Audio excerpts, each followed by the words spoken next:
नमस्कार दोस्तों, ओम लाइब्रेरी के इस करंट अफेयर्स के सेशन में आप सभी का हार्दिक स्वागत है। शुरू करते हैं आज के करंट अफेयर्स। आज के करंट अफेयर्स शुरू करें इससे पहले मैं आप सभी को बताना चाहूंगा कि यदि आप हमारे इस वीडियो की पीडीएफ प्राप्त करना चाहते हैं तो आप उसे हमारे फेसबुक चैनल, टेलीग्राम चैनल एवं इंस्टाग्राम से प्राप्त कर सकते हैं। आइए बढ़ते हैं सबसे पहले कल के प्रश्न की ओर। कल हमारे द्वारा प्रश्न पूछा गया था कि विश्व बैंक ने हाल ही में गंगा पुनरुद्धार कार्यक्रम के लिए कितने करोड़ डॉलर की सहायता राशि मंजूर की है। 60 crore dollar, 40 crore dollar, 70 crore dollar या 90 करोड़ डॉलर। इसका सही उत्तर है 40 करोड़ डॉलर। आइए बढ़ते हैं आज के पहले प्रश्न की ओर। हाल ही में रक्षा खरीद परिषद ने 38,900 करोड़ रुपए के रक्षा उपकरणों की खरीदी को मंजूरी दी है। इनमें से क्या उन उपकरणों में शामिल है? मिग-29, सुखोई 30 विमान, पिनाका रॉकेट सिस्टम या उपरोक्त सभी? इसका सही उत्तर है उपरोक्त सभी। आइए जानते हैं इस डील के विषय में। हाल ही में रक्षा खरीद परिषद की बैठक में भारतीय सैन्य बलों के लिए आवश्यक उपकरणों की खरीद के लिए 38,900 करोड़ रुपए की मंजूरी प्रदान की गई है। रक्षा खरीद परिषद की बैठक रक्षा मंत्री राजनाथ सिंह की अध्यक्षता में हुई। इसमें देश में उत्पादों के स्वदेश में डिजाइन और विकास पर जोर दिया गया है। इस खरीद में मुख्य 4 उपकरण शामिल है, जिसमें फाइटर जेट मिग-29, सुखोई 30 विमान, स्वदेश निर्मित पिनाका रॉकेट सिस्टम तथा लंबी दूरी की हवा से हवा मार करने वाली मिसाइल अस्त्र इसमें शामिल है। नई और अतिरिक्त मिसाइल प्रणालियों की खरीद से सेना के तीनों अंगों को ताकत में वृद्धि हो सकती है। बढ़ते हैं अगले प्रश्न की ओर। ड्रग डिस्कवरी हैकाथन 2020 की शुरुआत किस मंत्रालय के द्वारा की गई है? मानव संसाधन विकास मंत्रालय, स्वास्थ्य एवं परिवार कल्याण मंत्रालय, गृह मंत्रालय या ए और बी दोनों? इसका सही उत्तर है ए और बी दोनों। आइए जानते हैं इस ड्रग डिस्कवरी हैकाथन 2020 के बारे में। हाल ही में ड्रग डिस्कवरी हैकाथन 2020 की शुरुआत की गई है।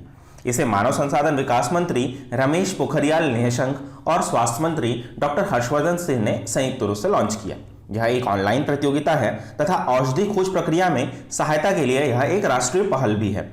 अंतर्राष्ट्रीय प्रतिभा को आकर्षित करने के लिए यह प्रतियोगिता दुनिया भर के पेशेवरों, शोधकर्ताओं और विद्यार्थियों को अवसर प्रदान करती है। इसमें मानव संसाधन विकास नवीनीकरण प्रकोष्ठ और AICTE हैकाथन के जरिए संभावित औषध अणु की पहचान करने पर ध्यान केंद्रित करेंगे। इसके अतिरिक्त वैज्ञानिक और औद्योगिक अनुसंधान परिषद इन अणुओं को संश्लेषण और प्रयोगशाला की जांच के लिए भेजेगा। बढ़ते हैं अगले प्रश्न की ओर। रूस में आयोजित जनमत संग्रह के अंतर्गत रूसी राष्ट्रपति व्लादिमीर पुतिन को किस वर्ष तक राष्ट्रपति के रूप में काम करने की अनुमति प्रदान की गई है? 2024, 2030, 2036 या 2025? इसका सही उत्तर है 2036। आइए जानते हैं इस जनमत संग्रह के बारे में। हाल ही में रूसी संविधान में बदलाव पर एक राष्ट्रव्यापी वोट जीतकर पुतिन ने 2036 तक अपना पद सुनिश्चित कर लिया है। पिछले साल आयोजित इस जनमत संग्रह में श्री पुतिन को 2024 के बाद 2 और 6 साल के कार्यकाल के लिए राष्ट्रपति के रूप में काम करने की अनुमति दी गई है। इस जनमत संग्रह में श्री पुतिन के पक्ष में 76.24 नागरिकों ने मतदान किया था। आइए जानते हैं रूस के विषय में। रूस पूर्वी यूरोप और उत्तरी एशिया में स्थित एक अंतर्महाद्वीपीय देश है। रूस क्षेत्रफल के मामले में विश्व का सबसे बड़ा देश है, जिसका कुल क्षेत्रफल लगभग 17 मिलियन वर्ग किलोमीटर है। रूस की राजधानी मॉस्को तथा यहाँ की मुद्रा रूबल है। आइए बढ़ते हैं अगले प्रश्न की ओर। हाल ही में किस बैंक ने देश भर में किसानों के लिए ई किसान धन ऐप लॉन्च किया है? HDFC बैंक, SBI बैंक, देना बैंक या PNB बैंक? इसका सही उत्तर है HDFC बैंक। आइए जानते हैं इस ई किसान धन ऐप के विषय में। HDFC बैंक ने देश भर के किसानों के लिए ई किसान धन ऐप लॉन्च किया है। किसान अपने मोबाइल फोन के जरिए बैंकिंग और कृषि दोनों सेवाओं का उपयोग करने में सक्षम होंगे। ई किसान धन ऐप किसानों को मंडी की कीमतों, नवीनतम खेती की जानकारी, मौसम की भविष्यवाणी, बीज किस्मों की जानकारी, SMS सलाहकार, ई पशु हॉट तथा किसान टीवी जैसे वैल्यूएबल एडेड सेवाएं भी प्रदान करेगी। पढ़ते हैं अगले प्रश्न की ओर। देश के पहले प्लाज्मा बैंक का उद्घाटन कहां किया गया है? चेन्नई, पटना, वाराणसी या नई दिल्ली? इसका सही उत्तर है नई दिल्ली। आइए जानते हैं प्लाज्मा बैंक के विषय में। हाल ही में दिल्ली के मुख्यमंत्री अरविंद केजरीवाल ने नई दिल्ली में देश के पहले प्लाज्मा बैंक का उद्घाटन किया। यह सुविधा नई दिल्ली के institute of liver and biliary sciences में स्थापित की गई है। यह प्लाज्मा बैंक रोगियों को प्लाज्मा थेरेपी प्राप्त करने के लिए आने वाली बाधाओं को दूर करेगा। केवल वही लोग प्लाज्मा डोनेट कर सकते हैं जो पहले कोरोना वायरस से संक्रमित थे तथा अब ठीक हो गए हैं। दिल्ली कोविड-19 के लिए प्लाज्मा उपचार का परीक्षण करने के लिए आईसीएमआर द्वारा मंजूरी प्राप्त पहले कुछ राज्यों में से एक है, जो अभी भी परीक्षण के चरण में है। बढ़ते हैं अगले प्रश्न की ओर। हाल ही में गंगोत्री राष्ट्रीय उद्यान में सड़कों के विकास हेतु किस राज्य वन्य जीव सलाहकार बोर्ड ने वन भूमि के हस्तांतरण करने वाले प्रस्तावों को मंजूरी दे दी है? उत्तराखंड, बिहार, पंजाब या गुजरात? इसका सही उत्तर है उत्तराखंड। आइए जानते हैं इस गंगोत्री राष्ट्रीय उद्यान के विषय में। गंगोत्री नेशनल पार्क एक संरक्षित क्षेत्र है और सड़कों के निर्माण के लिए हस्तांतरित की जाने वाली वन भूमि चीन के साथ सटी अंतर्राष्ट्रीय सीमा के पास है। राष्ट्रीय सुरक्षा के लिए ये मार्ग बहुत महत्वपूर्ण साबित होंगे, क्योंकि ये चीन की सीमा के साथ भारत तिब्बत सीमा पुलिस मतलब आईटीबीपी के कर्मियों की आवाजाही को आसान बना देगा। आइए जानते हैं कुछ महत्वपूर्ण बातें गंगोत्री नेशनल पार्क के बारे में। गंगोत्री नेशनल पार्क को साल 1989 में स्थापित किया गया था तथा यह उत्तराखंड के उत्तरकाशी जिले में भागीरथी नदी के ऊपर जल ग्रहण क्षेत्र में स्थित है। बढ़ते हैं अगले प्रश्न की ओर। मोबाइल मास्टर जी कक्षा से घर शिक्षण सेटअप किस संस्था ने विकसित किया है? IIT Kanpur, IIT Madras, IIT Mumbai या आईआईटी गुवाहाटी? इसका सही उत्तर है आईआईटी कानपुर। आइए जानते हैं इस मोबाइल ऐप के विषय में। हाल ही में आईआईटी कानपुर ने मोबाइल मास्टर जी कक्षा से घर शिक्षण सेटअप विकसित किया है। यह स्मार्टफोन का उपयोग करते हुए शिक्षकों द्वारा व्याख्यान या निर्देशों को रिकॉर्ड करता है। कोविड-19 ने कक्षा शिक्षण प्रणाली में एक ठहराव सा ला दिया है। ग्रामीण भारत में छात्र इससे सबसे ज्यादा प्रभावित हुए हैं। इसी समस्या को हल करने के लिए यह कक्षा से घर शिक्षण सेटअप विकसित किया गया है। यह उत्पाद हल्का और इसमें बच्चों को दिशा निर्देश देने के लिए शीट फिट करने और उस पर बुक करने के लिए समायोजन है। मोबाइल मास्टर जी ऑनलाइन क्लास को एक आरामदायक घर का माहौल बनाते हैं तथा पूरे रिकॉर्डिंग सेटअप पर ध्यान केंद्रित कर सकता है। बढ़ते हैं अगले प्रश्न की ओर। इंडिगो ने हाल ही में कहा है कि वह 2020 के अंत तक डॉक्टरों और नर्सों को हवाई किरायों पर कितने प्रतिशत की छूट देगी? 40%, 25%, 55% या 10%? इसका सही उत्तर है 25%। आइए जानते हैं इंडिगो की इस पहल के बारे में। इंडिगो ने हाल ही में कहा है कि वह 2020 के अंत तक डॉक्टरों और नर्सों को हवाई किरायों पर 25% की छूट देगी, क्योंकि ये कोरोना वायरस महामारी के दौरान लड़ाई में अग्रिम मोर्चे पर काम कर रहे हैं। यह छूट 1 जुलाई 2020 से 31 दिसंबर 2020 तक यात्रा के दौरान दी जाएगी। इंडिगो ने इस योजना को टफ कुकी अभियान का नाम दिया है। हो सकता है आगामी परीक्षाओं में आपसे टफ कुकी के बारे में पूछा जाए। बढ़ते हैं अगले प्रश्न की ओर। हाल ही में सरोज खान का हृदयाघात मतलब हार्ट अटैक के कारण निधन हो गया। वह क्या थी?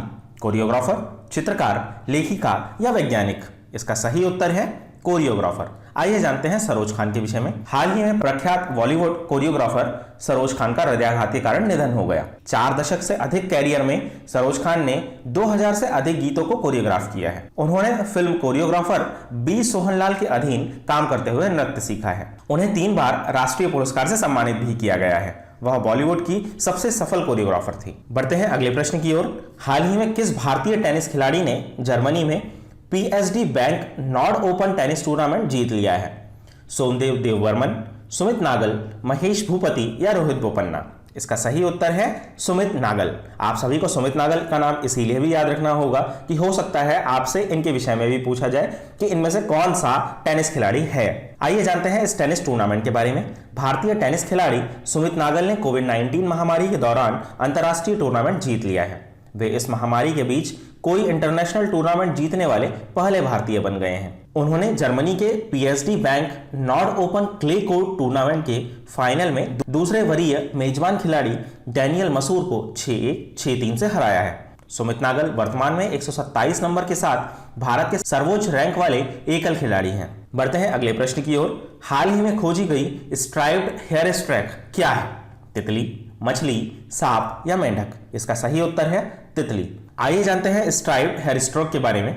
हाल ही में लेपिडोस्ट्राइड्स ने अरुणाचल प्रदेश में 2 तितली की नई प्रजातियों की खोज की है। इन प्रजातियों के नाम हैं स्ट्राइप्ड हेयर स्ट्रैक और इल्यूसिव प्रिंस।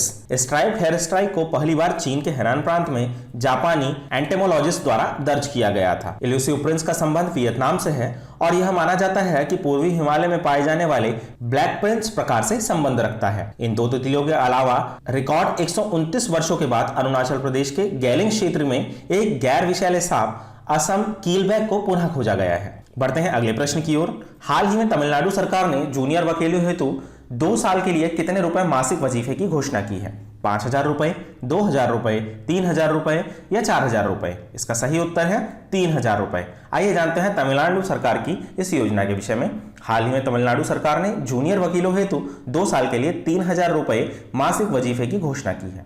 इस वजीफे का मकसद जूनियर वकीलों की वित्तीय कठिनाइयों को दूर करने में मदद करना है, क्योंकि एक फ्रेशर को एक स्वतंत्र वकील के रूप में अभ्यास करने में कम से कम 3 से 4 साल का समय लगता है। तमिलनाडु सरकार 3 दशकों से अधिक समय में एक अधिवक्ता कल्याण योजना को भी लागू कर रही है। इस योजना के तहत अधिवक्ताओं के निधन पर उनके परिवार को 7 लाख रुपए दिया जा सकता है। अब तक एक अतिरिक्त उपाय के रूप में युवा अधिवक्ताओं को अगले 2 सालों के लिए 3,000 रुपए मासिक भी दिए जाएंगे। आइए बढ़ते हैं अगले प्रश्न की ओर। ग्लोबोबा एंडोसोनी नामक एक दुर्लभ पौधे की प्रजाति कहाँ खोजी गई है? सिक्किम, केरल, कर्नाटक या मणिपुर? इसका सही उत्तर है सिक्किम।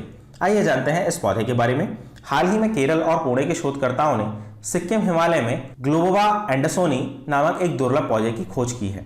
यह प्रजाति लगभग 136 सालों के अंतर के बाद तिस्ता नदी घाटी के क्षेत्र में पाई गई है। 1875 में ब्रिटिश वनस्पति शास्त्री सर जॉर्ज किंग ने इसे सिक्किम हिमालय में एकत्र किया था। इस पौधे को आमतौर पर डांसिंग लेडी या हंस के फूल के नाम से जाना जाता है। IUCN की रेड लिस्ट में इसे लुप्तप्राय के रूप में सूचीबद्ध किया गया है। यह पौधा आमतौर पर सदाबहार जंगलों के बाहरी इलाकों में चट्टानी ढलानों पर, लिथोफाइट, नंगे चट्टान या पत्थर पर उगने वाले पौधों के रूप में उगता है। दोस्तों, इस प्रकार हमारे आज के करंट अफेयर्स का सेशन समाप्त होता है।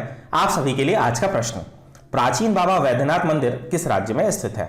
बिहार, झारखंड, उत्तर प्रदेश या मध्य प्रदेश? आप सभी को अपने उत्तर कमेंट बॉक्स में देने हैं। आई होप कि आप सभी को हमारा आज का प्रोग्राम पसंद आया होगा। यदि आप सभी को हमारा यह प्रोग्राम पसंद आया है तो आप हमारे इस चैनल को लाइक करें, सब्सक्राइब करें और लोगों के साथ शेयर करें। साथ ही यदि आप इस वीडियो की PDF प्राप्त करना चाहते हैं तो आप इसे हमारे फेसबुक चैनल, इंस्टाग्राम चैनल एवं टेलीग्राम चैनल से डाउनलोड कर सकते हैं। धन्यवाद।